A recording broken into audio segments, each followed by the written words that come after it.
અને વિશેષ કરી પરમ ભગવતી જતીનભાઈના પિતાશ્રી સૂર્યકાંતભાઈના 75 વર્ષના જન્મદિવસના ઉપલક્ષમાં આ એક દિવ્ય સત્સંગમાં આપણે સૌ સંમિલિત થયા છીએ. સમાજને પ્રેરણા આપતો આ પ્રસંગ કદાચ કોઈ લૌકિક પાર્ટી આપત, કોઈ લૌકિક ગિફ્ટ આપત, પણ મળેલી બધી જ ગિફ્ટો મૂકીને જવાની હોય છે. પણ જતીનભાઈ જે પોતાના પિતાશ્રીને જે ગિફ્ટ આપી એ તો જન્મ જન્માંતરને સુધારનારી. એક પ્રેરણા સમાજને મળી કે આપણા વડીલોના ઉત્સવો, જન્મો, પ્રસંગો આવી આવતા લૌકિક પ્રસંગોને પણ અલૌકિક કઈ રીતે કરી દેવા, અને આ લૌકિક પ્રસંગને પણ કેન્દ્રમાં સત્સંગને પધરાવી, અને એ સત્સંગમાં પણ સર્વોત્તમ એવો ગ્રંથ જેને પુષ્ટિ માર્ગનો કહી શકાય, શ્રી ગુસાઈજી પ્રભુચંદ્રના મુખારવિંદથી સરિત રહેલી આ સરિતા, એવી આ સુધા જે સર્વોત્તમ નામથી પ્રસિદ્ધ છે, અને એ જયારે ઉપહાર રૂપે આપવામાં આવે ત્યારે આ પ્રસંગ એક ચિર સ્મરણીય બની જતો હોય છે. આપણે બધા જ ભાગ્યશાળી છીએ કે સત્સંગ, અને એમાં પણ સર્વોત્તમ સ્તોત્રના વિષય સાથેનો સત્સંગ 7 દિવસ માટે વડોદરાના વૈષ્ણવ સમાજને પ્રાપ્ત થયો છે.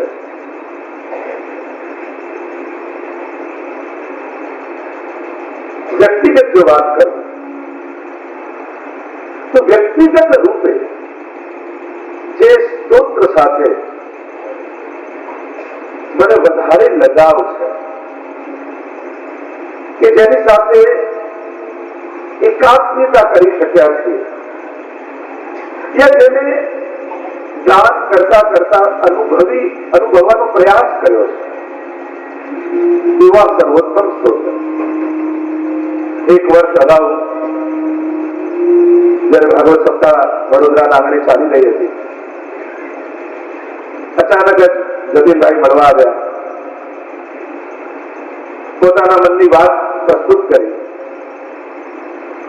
કે આ રીતે જન્મદિવસ ઉજવવો છે, પણ લૌકિક રીતે નહીં, કઈક કથા વિશે.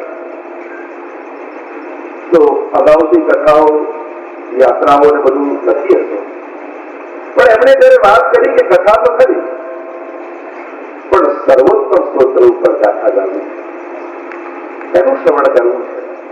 અને જયારે એમના મુખેથી સર્વોત્તમ સ્તોત્ર નામ નીકળ્યું ત્યારે જેમ એમને સાંભળવાની લાલસા, એમ મને ગાવાની પણ લાલસા. શ્રી વલ્લભનું નામ, શ્રી વલ્લભના ગુણ, શ્રી વલ્લભનું રૂપ જેમાં સ્વરૂપાત્મક રૂપે વિરાજમાન હોય એવી આ સર્વોત્તમ સ્તોત્રની ગાથાનું જયારે નામ પડ્યું ત્યારે પાછળના કાર્યક્રમો હજી થોડા પાછળ કરી, આગળના કાર્યક્રમો થોડા હજી આગળ કરી, અને વચ્ચે આ સર્વોત્તમની કથાનું નિર્ધારણ કરવામાં આવ્યું. અને એમનો જે ભાવ હતો, ભાનુબેન અને જતીનભાઈ જયારે આવ્યા અને કે આપના મુખે શ્રી વલ્લભના ગુણગાન સાંભળવા, એ જે એમના મુખની એક એક સચ્ચાઈ, એક ભાવના, એક તત્પરતા, અને એ જયારે જોયું ત્યારે એમ લાગ્યું કે શ્રી મહાપ્રભુજી કોઈ ને કોઈ વૈષ્ણવને નિમિત્ત બનાવીને આજ્ઞા કરી છે. અને પાછળથી ખબર પડી કે ગુસાઈજીનો ઉત્સવ પણ આ જ કથા પ્રસંગે આવી રહ્યો છે. અને એમને તો જન્મદિવસની તારીખ પ્રમાણે નક્કી કર્યું અને એ પ્રમાણે નિર્ધારિત કર્યું, પણ થોડા સમય અગાઉ ખ્યાલ આવ્યો ત્યારે ગુસાઈજી પ્રભુ ચરણ કે જેમણે આ સર્વોત્તમ સ્તોત્ર ગાયું એમનો જન્મોત્સવ કેન્દ્રમાં આવી રહ્યો છે, ત્યારે એમ લાગ્યું કે જતીનભાઈ નતા બોલ્યા, એમના હૃદયમાં બેસીને સ્વયં ગુસાઈજીએ જ આજ્ઞા કરી. કારણ કે જયારે ગુસાઈજી પ્રભુ ચરણ કૃપા કરવા ઈચ્છે તો મને તો ઘણી વાર જીવનમાં એમ લાગે, ઘણી બધી વાતો, ઘણી બધી વાત, ઘણી બધા એવા મનોરથ ઠાકોરજી કોઈ ના કોઈ વૈષ્ણવના હૃદયમાં બિરાજી એમના મુખેથી કેવડાવતા હોય. અને ત્યારે આપણને એવો ભાસ થાય, આપણને એવો અનુભવ થાય કે આ તો નિમિત્ત છે, આ નથી બોલ્યા.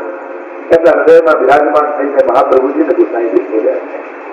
અને આવો સત્સંગ તમારો જેનો આજથી પ્રારંભ થવા જઈ રહ્યો છે.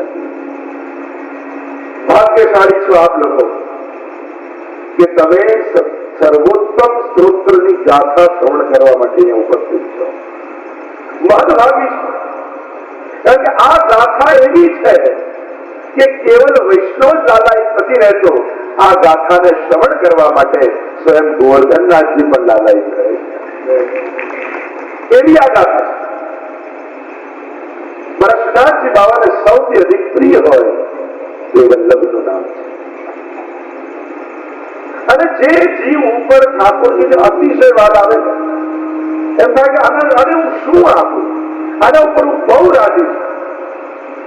આવું જયારે ઠાકોરજીને થાય તો મારા દયારામભાઈ એમ કહે કે જે જન ઉપર વાદ ઘણું વ્રજપતિને આવે, જે જન ઉપર વાદ ઘણું વ્રજપતિને આવે એને મુખ શ્રી વલ્લભ નામ જપ. એના મુખમાં ઠાકોરજી શ્રી વલ્લભનું નામ આપતા હોય. એટલે 7 દિવસ આપણે બંને ભક્તિ કરવાના છે. સાંભળીને તમે શ્રવણ ભક્તિ કરશો, બોલીને હું કીર્તન ભક્તિ કરીશ. તો વલ્લભનું નામ કર્ણના માધ્યમથી જાય કે મુખના માધ્યમથી નીકળે એ તો પ્રદાન કરનારું છે.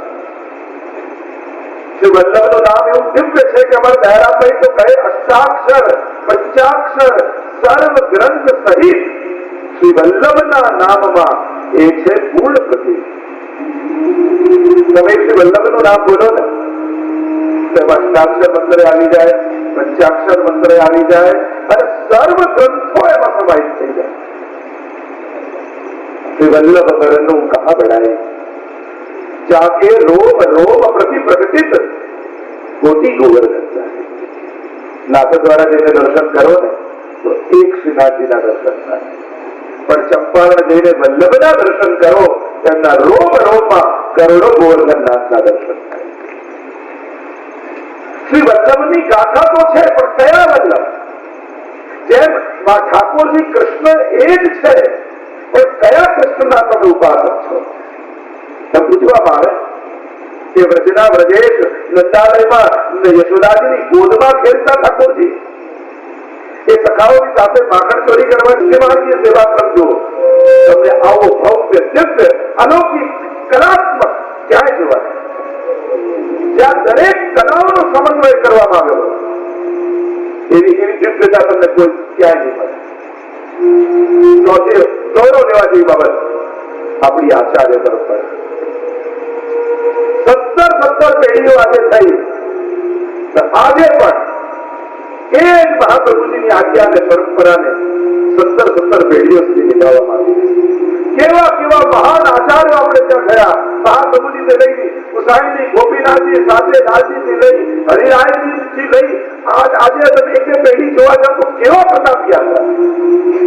આજે પણ કેવા કેવા વિદ્વાન આચાર્યો આપણા આ આચાર્ય કુળમાં બિરાજમાન. ગૌરવ છે આપણને. એવો વિશ્વનો ઇતિહાસ ચકાસી જુઓ તમે કે કોઈ પણ તમને એવું કુળ નહીં મળે કે જ્યાં ડાયરેક્ટ એ જ વંશ પરંપરા આટલી પેઢીઓથી ચાલતી હોય અને એ જ દિવ્યતા, એ જ વિદ્વત્તા, એ જ ભવ્યતા એ આચાર્ય કુળમાં બિરાજમાન. એકમાત્ર મુક્તિ માર્ગ. દરેક વલ્લભપુરના બાળકોમાં જુઓ તમે સર્વોત્તમ સ્તોત્રોના કોઈના નામના દર્શન કરો. કોઈની સેવા પરાયણતા, કોઈની વિદ્વત્તા, કોઈની વક્તૃત્વ, કોઈની કર્તવ્ય નિષ્ઠા, કોઈની વેદ પારંગતા, દરેક તમને જોવા મળે. દ્રષ્ટિ આપણે તો એમાં ભેદભાવ કરી નાખીએ, મહાપ્રભુજીના પરિવારને વાંચી નાખીએ, આ તારા નામારા અને બધા વલ્લભના છે. આ ભેદ ત્યાંથી જ શરૂ થાય છે. આ લૌકિકતા ત્યાંથી જ પ્રવેશે છે, જ્યાંથી વૈષ્ણવ ભેદ પાડવાનું શરૂ કરે. આ તારું ઘર, આ મારું. મોટા થાવ હવે ક્યાં સુધી ઘર ઘર રમ્યા કરશો? નાના હોઈએ ત્યારે ઘર ઘર રમીએ, બરાબર. ત્યાં મહાપુરુષ અપરાધ તો નથી કરતા. શું આજે આપણે બધા ભેગા થયેલા એક વાત નક્કી કરી શકીએ કે તમને કોઈ પણ પૂછે કે તમે કોના સેવક, તો આપણા બધાનો એક જ જવાબ હોય, મહાપ્રભુજી. એના માટે આપણી તૈયારી ખરી? અહીંયા બેસેલો દરેક વૈષ્ણવ આજે સંકલ્પિત થાય ને કે તમને કોઈ પણ પૂછે તમે કોના સેવક, એક જ આપણા બધાનો જવાબ હોય અમે મહાપ્રભુજીના સેવક. જો આવો આપણા બધાનો એક જ જવાબ આવે તો કેટલું મોટું સંગઠન બુદ્ધિ માર્ગ ઉભું થયું. ત્યારે આપણે જેને વાંટી રાખીએ, ત્યારે આપણે જેને વેચી રાખીએ. વિકાસ બરાબર છે પણ વિભાગ બરાબર સારું નથી. ભાગલા પડે ઠીક નથી. અમે ને તમે, કારણ કે બ્રહ્મ સંબંધ દરેક વલ્લભપુરનું જુદું નથી હોતું. એ મંત્ર તો એ જ છે જે ઠાકોરજી મહાપ્રભુજીના આપે છે. અને એ જ મંત્ર મારે તમને આપવો પડે. નવો કોઈ કાઢીએ તો બ્રહ્મ સંબંધ થયું ન ગણાય. એટલે મંત્ર તો ઠાકોરજી મહાપ્રભુજીને આપેલો અને મહાપ્રભુજી વતી અમે બધા આપીએ છીએ. એટલે અમારી અંદર પણ એ સજાગતા આવવી જોઈએ. આ બધા જ મહાપ્રભુજીના સેવક છે અને તમારી અંદર પણ જાગૃતિ રહેવી જોઈએ. અમે બધા જ મહાપ્રભુજીના સેવકો. આટલી જો સમજણ પુષ્ટિ માર્ગમાં દરેકને આવી જાય તો આપણે બધા એક પરિવાર અને એક ઘર બની જઈએ. મૂળમાં પાણી નાખશો તો બધું જ લીલું થઈ જશે. વલ્લભ કલ્પ ધ્રુવ ફલ્યો પદ આવ્યો વિઠ્ઠલે શાખા સબ બાલક ભય તાકો પાર ન પાવત છે. અમે બધા તો નાળીઓ અને પાંદડાઓ છીએ. અમારા બધાનું મૂળ મહાપ્રભુજી છે અને એમાં જળ નાખશો તો અમે બધા જ લીલા રહેશે. પણ પાંદડાઓ અને ડાળીઓને પાણી પાવા જશો અને મૂળને ભૂલી જશો તો આખું વૃક્ષ સુકાઈ જશે. સર્વોત્તમ સ્તોત્ર જાણીને આપણે આટલું જ જાણવાનું છે.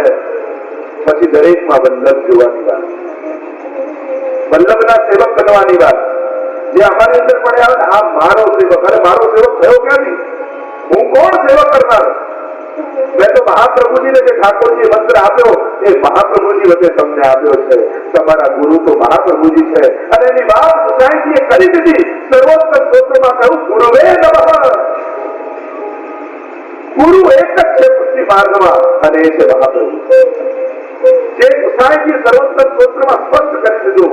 ગુરુવે નમઃ કહીને કહી દીધું અમારા બધાના ગુરુ શ્રી મહાપ્રભુ. તમે અમને પણ દંડવત કરો તો તમારી અંદર જો મહાપ્રભુજીનો ભાવ છે તો પછી આશીર્વાદ પણ જયારે અમે આપીએ એ અમે નહીં, પછી આશીર્વાદ પણ મહાપ્રભુજીના જ તમને મળશે. તમે જે ભાવ રાખીને દંડવત કરો છો તમને આશીર્વાદ એના જ મળે છે. તમે કેવળ દ્વારકેશ્વરજી કરીને પગે લાગશો તો મારા આશીર્વાદ તમારું કલ્યાણ કદાચ નહીં કરી શકે, પણ મહાપ્રભુજીનો ભાવ રાખી દંડવત કરશો તો મહાપ્રભુજીના આશીર્વાદ જરૂર તમારાથી કલ્યાણ કરશે. તમારું ચોક્કસ કલ્યાણ કરશે. આ વિચારધારા, આ ભાવના જો આખા સમાજમાં ફેલાઈ જાય તો આપણો સમાજ જે વેચાયેલો છે બધો ભેગો છે.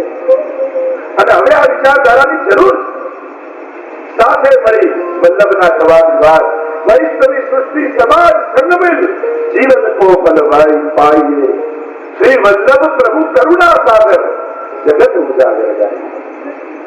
ચોથું તત્વ જે ગૌરવ લઈ શકાય એવું આપણું ગુરુ પરંપરા. કેવા કેવા મહાન આચાર્યો આપણી પાસે થયા. મરેલા હસ્તાક્ષર તો જળ સાથે ચિંતા કરેલા. અનેક અનેક પ્રસંગોમાં તમે જુઓ ત્યાં આચાર્યની વાર્તા આવે છે. શ્રીનાથજીના મંદિરમાં ઉભા હતા અને એટલામાં કોઈ વ્યક્તિ દેખાયો ને લાકડી લઈને દોડ્યા મારે. અડધો કલાકે પાછા આવ્યા. મુખિયાજી પૂછ્યું જરા આ વૈષ્ણવને મારવા દોડે કોણ હતું? એ કોઈ બીજું તો કલયુગ હતો અને શ્રીનાથજીમાં પ્રવેશવાની કોશિશ કરતો હતો. લાકડી લઈને અને બહાર ભગાઈને આવ્યો. જીભની બહાર મૂકીને આવ્યો કે તું અહીંયા ન પ્રવેશી શકે. એવી સામર્થ્ય, કેવું કેવું સામર્થ્ય આપણા આચાર્યોમાં હતું. અને આપણા બધાનો અનુભવ, કેવી કેવી ગાથાઓ પ્રાચીન આચાર્યો તમે ચરિત્રો વાંચો, કેવી દિવ્યતાઓ, ગૌરવ લઈ શકાય એ બાબત. આટલી આટલી પેઢીઓમાં, આટલા વંશજોમાં આવા દિવ્ય મહાન આચાર્યો આપણને કરે.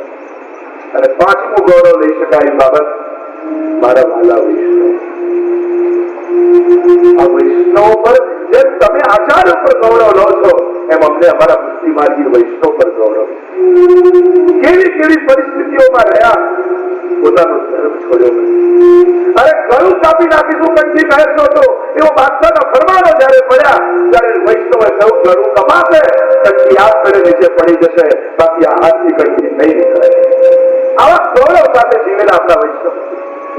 અને દૂર જવાની વાત 84-252 આપણે ક્યાં ગાથા ગાઈ શકીએ? આપણે બહુ નાના એમની ગાથા ગાવામાં. હું તો બહુ તમારા વડીલોને જુઓ, તો પેઢીઓની ઉપર જાઓ, કોઈના મરજાદી હતા, કોઈના એવા કેવા સંકલ્પો સાથે જીવતા નાનકડા ગામડામાં આટલી તકલીફો વચ્ચે પણ વૈષ્ણવ ધર્મને જીવીને ટકાવ્યો છે. 2 ડિગ્રી તાવ આવતો હોય, બહારની ડોક્ટરે ઉભા થવાની ના પાડી હોય, છતાંય સવારે 6 વાગે એટલે આપણે સ્નાન કરી સેવામાં પહોંચી ગયા. આ દ્રશ્યો ઘરે ઘરે આપણે જોયા. આપણે કેવળ બેનરો અને પોસ્ટરોને જોઈને વૈષ્ણવ નથી થયા. આપણા ઘરમાં વૈષ્ણવ ધર્મ જીવાતો જોઈ અને આપણે વૈષ્ણવ થયા. આપણા ઘરના દ્રશ્યો જોયા છે. કેવા કેવા વૈષ્ણવ. આજે સૌરાષ્ટ્રમાં જાઓ તમે, કરોડાધિપતિ હોય, મહેલ જેવું ઘર હોય, પણ મરજાદ દીધી હોય, નક્કી કરી હોય સમર્પિત જીવન જીવવું, અને ઘરમાં આટલા સુખની વચ્ચે પણ બહાર એક ઓરડું બાંધીને રહેતા મેં જોયા છે. માથે ચાદર લઈને જલ ભરવા જાય ગામના ચોગાનમાં, અને જલ કુવાનું લઈને આવે. ગુરુદેવ આજ્ઞા કરી હોય, આપણે તમારે પગની ભોગ કરવી છે તો કુવાનું જળ લઈ છે, અને આજ્ઞા માની ત્યારે તર્ક વિકલ્પ કરવા ન બેસે કે નળ આવે છે, એમાં શું વાંધો છે, આજ્ઞા કરીને સમાપ્ત. માથે ચાદર લઈને જાય, મરજાદે પોતનું પહેર્યું હોય, કરોડાધિપતિ હોય, પણ એ જલ ભરીને લાવે. બધા સુખનો વૈભવનો ત્યાગ કરી પોતાના હાથે રસોઈ કરી ઠાકોરજીને ભોગ ધરી એ મહાપ્રસાદ દેતા આજે હજારો ઘરોમાં આ ગૌરવ નથી? આજના આ કલિકાલમાં, કોમ્પ્રોમાઇઝના યુગમાં આટલા સુખની વચ્ચે પણ આવા સંન્યાસીઓ, કહું તો સંન્યાસીઓ ઉલટાના વૈભવમાં રહે છે. આપણા વૈષ્ણવો સાચા સંન્યાસી. કેવો સંન્યાસ? બધું પોતાના પ્રસન્નતાથી ત્યાગી, મારા ઠાકોરજીને જે ન ધરાય એ મારાથી ન લેવાય એવા સંકલ્પ સાથે જીવનારા લોકો આજે પણ હજારો ઘરોમાં આ રીતે જીવાય. ગૌરવ ન થાય આપણને જોઈ, ખુમારી ન થાય વૈષ્ણવને જોઈને કે આવા વૈષ્ણવનો વૈભવ આપણા મુક્તિ માર્ગ. આ આપણું ગૌરવ છે. માથું ઊંચું થઈ જાય આપણું. આ અમારો વૈભવ આ છે, અમારું ગૌરવ આ છે, આપણું ધન આ છે. આ મહાપ્રભુજીની વાણીની તાકાત છે. બધું હોવા છતાં એને લાભ બાળી અને ઠાકોરજી માટે જીવન જીવતો થઈ જાય. આ ચમત્કારથી મોટું નથી, આ સૌથી મોટો ચમત્કાર છે. આનાથી મોટો કલયુગમાં બીજો કયો ચમત્કાર જોઈએ? અને અભણ લોકો નહીં, મોટા મોટા ડોક્ટરો અમેરિકામાં પણ મેં જોયું છે કે ભલે આટલો મોટો ડોક્ટર હોય, આખી હોસ્પિટલ અંદરમાં ચાલતી હોય, ક્યાંય કુવો ખોદાવી અને કુવાનું જળ લઈને મરજાદ લઈને ઠાકોરજીની સેવા કરતા હજારો લોકો ત્યાં જ. એટલે એમને માનતા કે કોઈ ગામડામાં જ આવા લોકો. આ છે મહાપ્રભુજીની વાણીની તાકાત, આ છે ગુસાઈજીના સિદ્ધાંતોની તાકાત. તમે બધા તો દમલાજીના વંશજો, સાધારણ નથી. જેમ અમે વલ્લભના વંશ છીએ એમ આખો વૈષ્ણવ સમાજ દમલાજીનો વંશ છે. એટલે અમારે પણ જેમ ગુસાઈજી દમલાજીનું આદર રાખતા એમ અમારે પણ વૈષ્ણવનો આદર રાખવો જોઈએ, કારણ કે તમે દમલાજીના વંશ છો. એક આદિ ગાદી દાદીને દેખતા તો ગુસાઈજી આદર રાખતા. મારા મહાપ્રભુજીના સેવક, ચરપત ના આપતા, મહાપ્રભુજીના સેવક. અને કૃષ્ણદાસ અધિકારીએ 6 માસનો નિયોગ કરાવ્યો, આદર રાખ્યો મહાપ્રભુજીના સેવકની આજ્ઞા. અને જયારે કેદખાનામાં નાખવામાં આવ્યા કૃષ્ણદાસ અધિકારી, ગુસાઈજીને સમાચાર મળ્યા કે કૃષ્ણદાસ અધિકારી કેદખાનામાં છે, અને જળનો ત્યાગ કરી. મારા વલ્લભના સેવકને આવો શબ્દ, જ્યાં સુધી એ બહાર નહીં આવે ત્યાં સુધી અંત જળ નહીં લઉં. કેવું ગૌરવ રાખતા, કેવો આદર રાખતા. તમે લોકો કોઈ અમારા ગુલામ નથી, અમારો કોઈ અધિકાર નથી તમારું અપમાન કરવા, તમારી સાથે જેમ તેમ વાત કરવા. અમારી અંદર પણ એ આદર હોવો જોઈએ. તમે દમલાજીના વંશજ છો, મહાપ્રભુજીના સેવક છો, અમારે તમારો આદર રાખવો. આ વાતાવરણ સર્જવું પડશે. પરસ્પરનો આદર હોય. તમે જો અમારામાં મહાપ્રભુજી જોઈ અમારું રિસ્પેક્ટ રાખતા હોય તો અમારે પણ તમારામાં દામોદરજી જોઈ અમારે પણ તમારો આદર રાખવો. આ વાતાવરણ સર્જવું જ પડશે, કારણ કે આ સિદ્ધાંત છે, આજ આપણા માર્ગની મર્યાદા છે, આજ આપણા સમાજનું ગૌરવ છે. આજે પણ વૈષ્ણવ વલ્લભ કુલમાં વલ્લભ જુએ અને આજે પણ વલ્લભ કુલ વૈષ્ણવમાં દમલાજી જુએ. આવું જો વાતાવરણ બને તો આખા પુષ્ટિ માર્ગનું વાતાવરણ દિવ્ય બને. અને એ વાતાવરણ સર્જવાનું 5મું તત્વ ગૌરવ લેવા જેવું અમારો વૈષ્ણવ સમાજ. કેવા કેવા વૈષ્ણવ મેં તો જોયા. આ આપણું હૃદય કરી જાય. એક ઓરડાનું મકાન હોય અને એમાં એનું મંદિર તો પહેલા એમાં જતીભાઈ એવડા જ કહેતા ઠાકોરજીનું એસી પછી લગાડી, 4 વર્ષ પછી મારા રૂમમાં લગાડી. તો આ સંસ્કાર, આ એક ભાવના છે જે આપણને શીખવાડાતી નથી, આપણા લોહીમાં વહે. વૈષ્ણવોના નફે નફમાં સંસ્કારો વહે. કંઈક નવું આગળ જરા ઠાકોરજી દંડવત કરવા, કંઈક પ્રસંગ આગળ બધા ઠાકોરજી, આ આપણું શીખવાડતું નથી, છતાં એના મનમાંથી જાગે છે. કેમ? કારણ કે તમે જમનાજીના વંશજ, તમારી ભીતર, તમારા લોહીના કણે કણમાં આ સંસ્કારો મહાપ્રભુજીએ રોક્યા છે. એ સહજ છે, સ્વાભાવિક છે. અને આ પુષ્ટિમાર્ગનું ગૌરવ. મેં તો એવા એવા વિષ્ણુઓને જોયા છે, પોતાને ખાવાના ભાભા હોય તો ઠાકોરજી માટે ઉત્તમ લાવીને ભોગ કરે, પોતાને રહેવાની સગવડતા ન હોય ત્યારે આખા વિશ્વભરમાં જઈએ, પધરાવણીઓ થતી હોય ત્યારે પધરાવણીઓ અમારું લક્ષ્ય એ હોય કે આના વૈષ્ણવના ઘરનો વૈભવ, અને એનો વૈભવ એની વ્યવસ્થા નથી હોતી. એના ઘરમાં રહેલું 2x2 જે ખાનું, જેને મંદિર કહેતો હોય, એ વૈષ્ણવના ઘરનું વૈભવ હોય છે. અને એ જોવા માટે અમે જતા હોઈએ છીએ કે આના ઘરે ઠાકોરજી કઈ રીતે રાખે. એ મને બતાવે કે ન બતાવે, અમારી નજર તો ગોતતી જ હોય છે, પ્રભુ ક્યાં, અમે કહીએ કે ન કહીએ, પણ અમારી આંખો એ જોતી જ હોય કે આના ઠાકોરજી ક્યાં બિરાજે.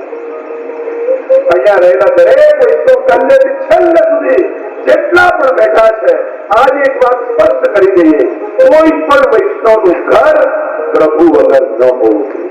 આ નિશ્ચિત વાત. તમે કપિલી ધરો, વિષ્ણુ ધરો, સુંદર ધરો, એ બધી પછીની વાત. ઘરે 2x2 નું ખાનું છે કે નહીં, ઠાકોરજી બિરાજે છે કે નહીં? કારણ કે એ 2x2 નું નાનકડું જેને મંદિર કહીએ ને, એ આપણી આવતી પેઢીમાં વૈષ્ણવી સંસ્કાર આપવાનો એક સ્થાન. અને આપણે આપણા બાને જોયા, વડીલોને જોયા, બધે નાનકડા ખાનામાં સેવા કરતા, પણ આપણે એ યાદ રહ્યું, મારા બા ઠાકોરજીની સેવા કરે.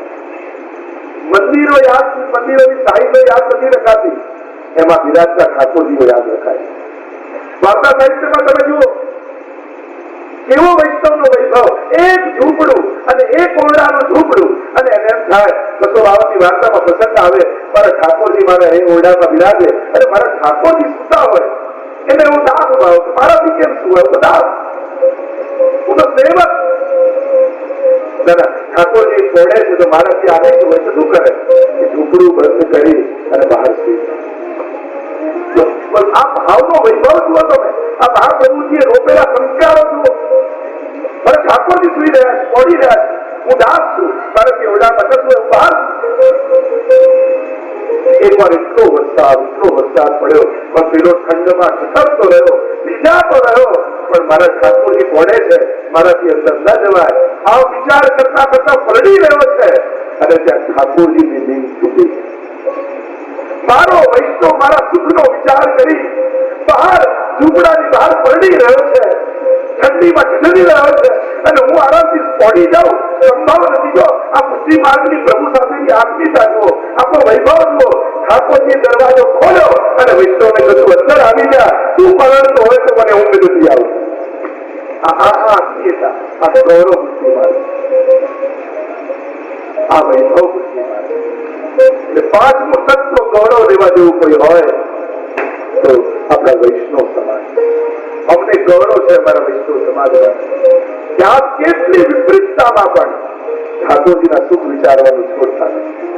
અમને ગૌરવ છે. તો એવા માર્ગમાં આપણે છીએ કે જ્યાં આવા પાંચ વૈભવ ગૌરવ લેવી જેવી બાબતો આપણને વાત ગૌરવ. હા, સર્વોત્તમની ગાથા એવી દિવ્ય ગાથા, શ્રી વલ્લભની ગાથા. કોઈ ગ્રંથને, કોઈ સ્તોત્રને સર્વોત્તમ નથી કરવું, અને સર્વોત્તમ અને જે સર્વદા સર્વથી અને સર્વત્ર ઉત્તમ હોય એ જ સર્વોત્તમ હોય છે. અને સર્વદા સર્વથી સર્વત્ર કોઈ ઉત્તમ હોય તે કેવલ ને કેવલ શ્રી વલ્લભ. એમ જોવા જાઓ તો વલ્લભ સિવાય આ માર્ગમાં બીજું કઈ છે જ નહીં. યાહી में यमुना, याही में गोकुल, याही में ब्रजमंडलो, सबत से श्री वल्लभ नाम. વલ્લભના સ્વરૂપમાં શું નથી? લોકો સ્વરૂપો વધારવા માંડ્યા. ઠાકોરજીના તો શ્રીનાથજી તો છે લાલન નથી और लालन बलराम સરસ લાલન શ્રીનાથજીની સેવા કરવી જોઈએ. બે સ્વરૂપો બિરાજતા હોય સ્વરૂપ સેવા કાંઈ ચિત્ર સમજે તો પછી હવે એમ થાય કે પેલા ત્યાં ગિરરાજી બિરાજ ગિરાજી બલરામ એટલે યમુનાજી બિરાજી યમુનાજી બલરામ આજે આ બિરાજી મહાપ્રભુ પછી એટલા બધા સ્વરૂપો ભેગા કરી લે કે મંદિર ચાલુ કરે હવે પહોંચી શકાતું નથી.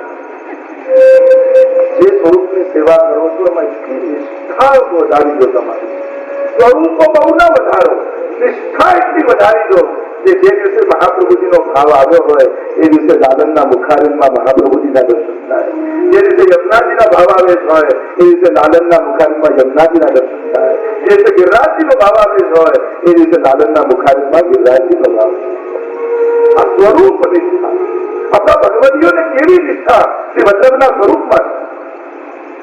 સમન્તે શ્રી વલ્લભ નામ ભલો याही में यमुना याही में गोकुल याही में ब्रज मंडलो खबर रखे श्री वल्लभ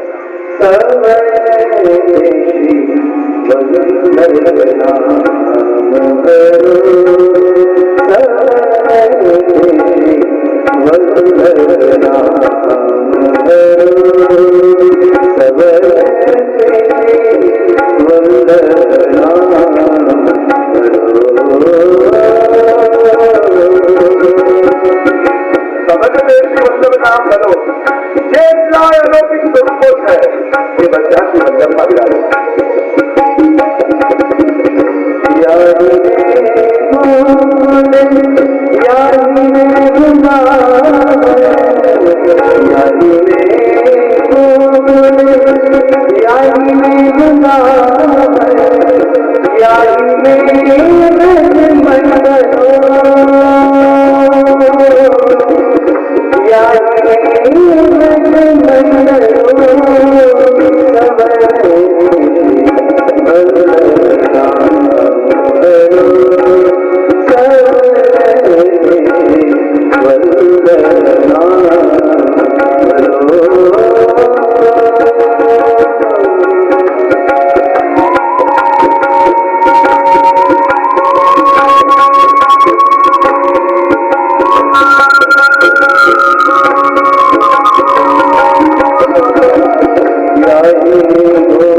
बयान करिए श्री महाप्रभु जी स्वरूप. सर्वप्रथम श्री महाप्रभु जी थोड़ा स्वरूप समझे पी सर्वोत्तम स्त्रोत्र में प्रवेश कारण के सर्वदा सर्वथी और सर्वत्र जो उत्तम है एवं आ वल्लभનું સ્વરૂપ છે.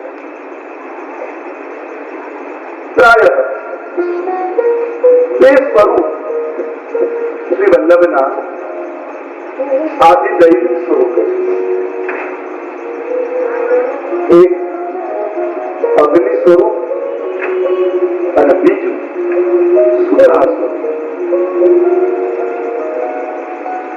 આ બંને સ્વરૂપે શ્રી વલ્લભ આથી દૈવિક રૂપે ભગવતીજનો પર કૃપા છે. ચર્ચા આગળ જેમ જેમ નામ આવતું જશે એમ કરતા જઈશું. સર્વપ્રથમ શ્રી મહાપ્રભુજીના બે પ્રાગટ્ય, એક ભૂતલ પરનું પ્રાગટ્ય અને એક લીલાનું પ્રાગટ્ય. આ બંનેનો થોડોક પરિચય લઈ લો એટલે એક પ્રસ્તાવના બંધાઈ જશે તમારા હૃદયમાં.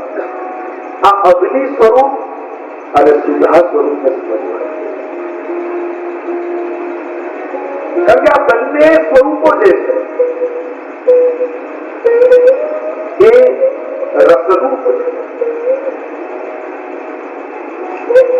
તો સૌપ્રથમ નિત્ય લીલામાં શ્રી વલ્લભના પ્રાગટ્યનો પરિચય. જે લીલામાં વલ્લભનું આધિદૈવિક સ્વરૂપ વિરાજમાન છે એ કઈ રીતે કરી છે એવી કથા, એવો પ્રસંગ કહીએ છીએ. એક વાર શ્રી ઠાકોરજી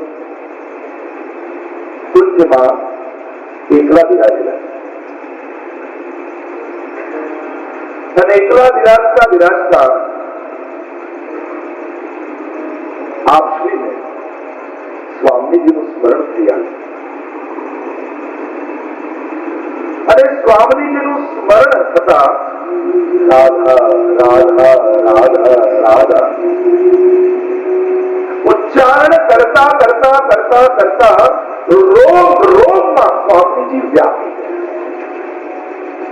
એવો વિપ્રયોગ ઠાકોરજીના રોમાવલીઓ સુધી પહોંચી, રોમ રોમમાં વ્યાપી. એટલામાં સ્વામીજી પધાર્યા અને ઠાકોરજી જે વિપ્રયોગ થયો તો વિપ્રયોગ ધર્મી સ્વરૂપે જે સ્વામીજી ઠાકોરજીના હૃદયમાં પ્રગટ થયા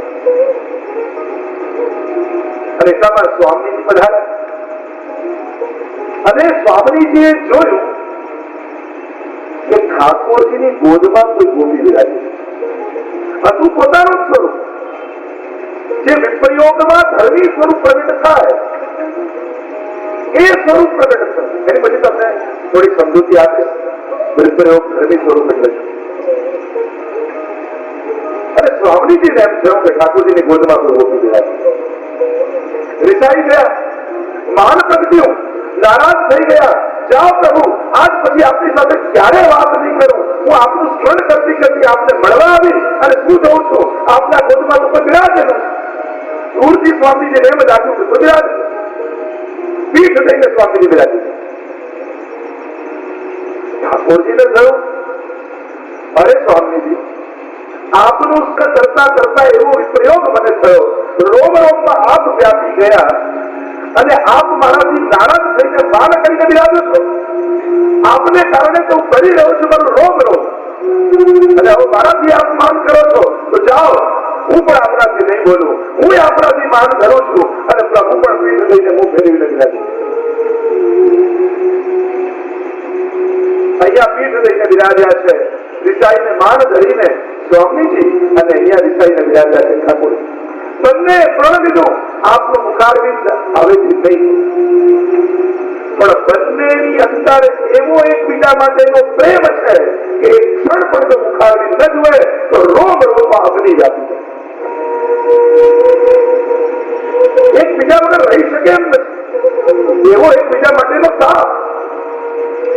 અને માન એવું ધર્યું, એવું ગાઢ માન ધર્યું કે હવે સ્વામીજીએ નક્કી કર્યું કે પ્રભુ મનાવવા ના આવે ત્યાંથી માનવું નથી.